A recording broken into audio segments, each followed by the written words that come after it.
민주당이 이렇게 아주 독특한 공모에 나선 적이 있었습니다. 이명박 정부 2기 내각에 이름을 붙여달라는 장명 공모였습니다. 잘 아시듯 민주당은 이명박 정부 첫 내각에 강부자, 고소영이라는 딱지를 붙여 짭짤한 재미를 봤죠. 그래서 2기 내각 때도 이런저런 이름들을 짜냈지만 성에 차지 않았던 것입니다. 내가 그의 이름을 불러줬을 때 그는 꽃이 되었다. 명시꽃은 지닌 빛깔과 향기에 걸맞은 이름을 불러줘야 바로 선다고 했습니다. 하지만 정치의 세계에서 이름 붙이기, 이른바 네이밍은 그리 순수하지 않은 경우가 많습니다. 듣는 사람의 생각을 이름의 틀 안에 가둬서 사물과 사실의 존재 자체를 왜곡하는 것이죠. 광우병 사태 때 대표적인 왜곡과 선동의 네이밍이 있었습니다. 미국 소를 미친 소로 이름 붙여 수많은 사람들을 충격과 공포로 몰아넣었습니다. 분노한 시민들이 거리로 뛰쳐나왔고 출범 1년도 안 된 이명박 정부가 사실상 마비되는 사태가 벌어졌습니다. 매우 창조적인 이름, 피해 호소인도 근래 걸작이었습니다.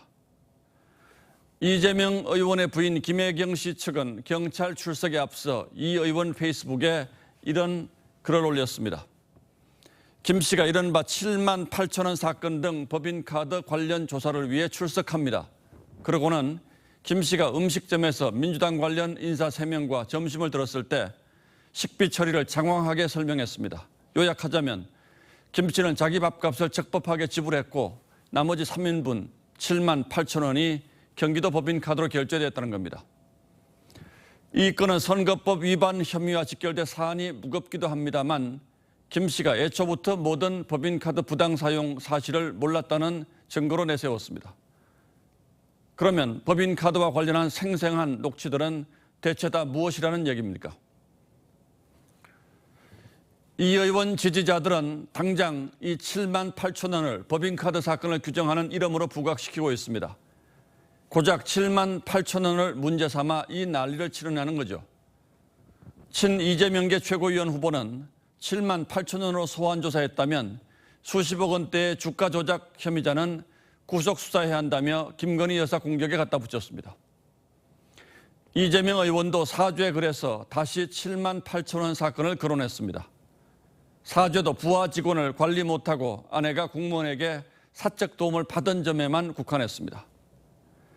7만 8천 원은 다 아시듯 초밥, 쇠고기, 샌드위치 구입을 비롯한 수많은 법인카드 유용 의혹 중에 하나일 뿐입니다. 그런데 여기에 이름을 붙여 사건의 본질을 피해가려 한다면 이거야말로 손바닥으로 하늘을 가리는 겁니다. 침소 봉대 반대, 봉대 침소식 눈가림이 될 수는 결코 없는 것이고요. 머리카락 뒤에서 숨바꼭질한다는 우리 속담도 있습니다. 하지만 우리 국민의 수준이 이제는 그런 말장난에 현혹될 정도는 아니라고 저는 굳게 믿습니다. 8월 24일 앵커의 시선은 7만 8천 원 사건이었습니다.